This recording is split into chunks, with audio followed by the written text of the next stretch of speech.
자, 우리 바탕글 정인이의 고민 만나보겠습니다. 우리 정인이라는 친구가 어떤 고민거리가 있어요. 지금 동욱이와 대화를 하는 중에 자신의 고민을 말하는 상황이 됐는데, 자, 이 고민에 대해서 조언을 해줄 수가 있겠죠. 동욱이는 어떻게 조언을 했는가도 보면서 우리라면 이런 정인이에게 어떤 조언을 해줄 수 있을까 생각하면서 바탕글 보겠습니다. 정인아, 무슨 걱정이 있니? 하고 동욱이가 물었어요. 정인이는 다소 힘없는 듯한 목소리로 아니, 아무 일도 없는데 합니다.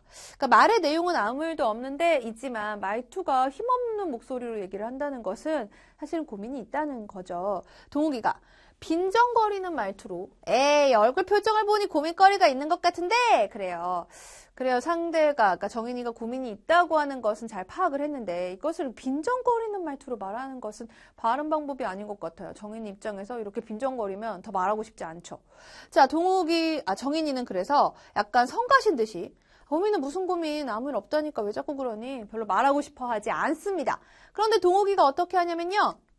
궁금해하며 그러지 말고 말해봐 무슨 일인데 하고 자꾸 재촉을 합니다. 자, 이 재촉에 못 이겼는지 정인이가 조심스럽게 자신의 고민을 말해요. 어떤 고민인지 보죠.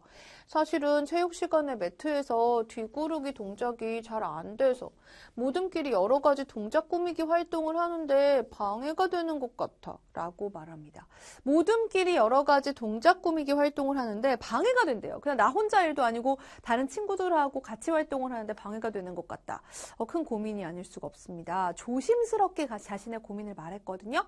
자, 이 고민을 들은 동욱이가 어떻게 했는가 하면 큰 목소리로 뭐? 네가 뒤구르기를 못한다고?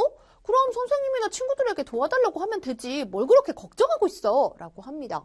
아니, 되게 조심스럽게 고민을 어렵게 말했는데 이걸 큰 소리로 떠들고 게다가 뭔가 좀 집중해서 잘 듣고 말하는 것이 아니라 생각나는 대로 친구들이나 선생님한테 도움을 구하면 되지 하고 해결 방법을 제시를 했네요. 정인이 입장에서 이건 좀 아닌 것 같죠? 당황하며 어떻게 그러니? 라고 했어요. 그랬더니 동욱이가 그럼 내가 말해줄까? 합니다. 아유, 안 되죠. 친구들하고 있는 사이에서의 고민인데 말을 해도 모든 친구들에게 또는 선생님께 정인이가 직접 얘기를 해야 되는데 동욱이 자기가 말해주겠대요. 이것은 정인이 입장에서 도움이 될 만한 해결 방법이 아니잖아요. 정인이가 황급히 큰 소리로 아니야, 그러지 마. 내가 알아서 할게. 넌 그냥 못 듣는 걸로 해. 라고 했는데 동욱이는 계속 네가 말을 못하면 내가 말해줄게 라고 합니다. 결국 정인이는 화가 났네요. 화를 내며 큰 소리로 아니야, 내가 알아서 한다고 라고 했어요. 동욱이는 멋쩍어 하며 도와준다는데 왜 화를 내고 그러니? 도와주겠다라는 의도는 그래요. 뭐 나쁘지 않습니다. 그렇지만 도움이 될 만한 도움이어야 하죠. 정인이 입장에서는 별로 도움이 될 것 같지 않은 해결 방법을 이렇게 강요하니까 화가 났네요.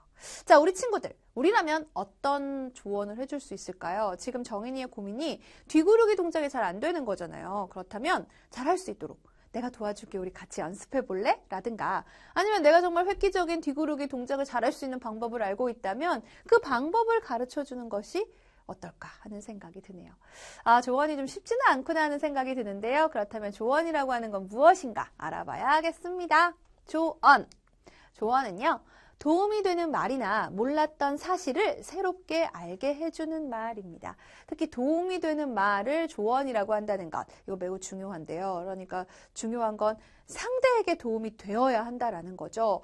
근데 우리 앞에서도 봤지만 보통 조언을 구하는 상황은 뭔가 내가 혼자서 해결하기 힘든 고민거리가 있을 때 조언을 구하게 돼요. 때문에 조언할 땐 해결 방법이 획기적이어야 한다는 것도 중요하겠지만 상대를 배려하며 조언을 해야겠습니다. 어떻게 하면 상대를 잘 배려하면서 조언할 수 있을까? 앞에서 동욱이가 했던 것과 좀 비교를 하면서 살펴보면 더 이해를 잘할 수 있을 것 같아요. 먼저 상대에게 고민을 말하도록 강요하지 않습니다. 근데 앞에서 동욱이 막 강요했죠. 뭔데? 얘기해보라니까! 하면서 막 강요를 했는데요. 좋은 방법이 아니죠.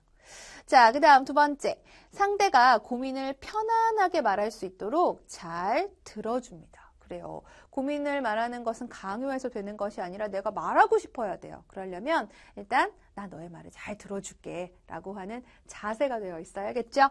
상대가 고민을 편안하게 말할 수 있도록 잘 들어주어야겠습니다. 자, 이어서 계속해서 보겠습니다. 상대에게 도움이 될 수 있는 내용을 말합니다. 그렇죠. 조언이에요. 도움이 될 수 있는 내용이어야 돼요. 이것은 내 입장에서가 아니라 내 조언을 듣는 상대의 입장에서 도움이 될 만한 조언을 말해야 합니다. 앞에서 동욱이는 그러지 않았죠. 자, 그리고 네 번째. 상대에게 진심이 전해지도록 노력합니다. 조언은 도움이 되는 말이에요. 기본적으로 내가 너를 돕고 싶어 라고 하는 그 마음이 느껴질 수 있어야 합니다. 근데 그 마음이라는 건 강요해서 되는 것이 아니에요. 상대에게 진심이 전해질 수 있도록 노력해야겠습니다. 자, 상대를 배려하며 조언하는 방법 잘 기억해 두기 바랍니다.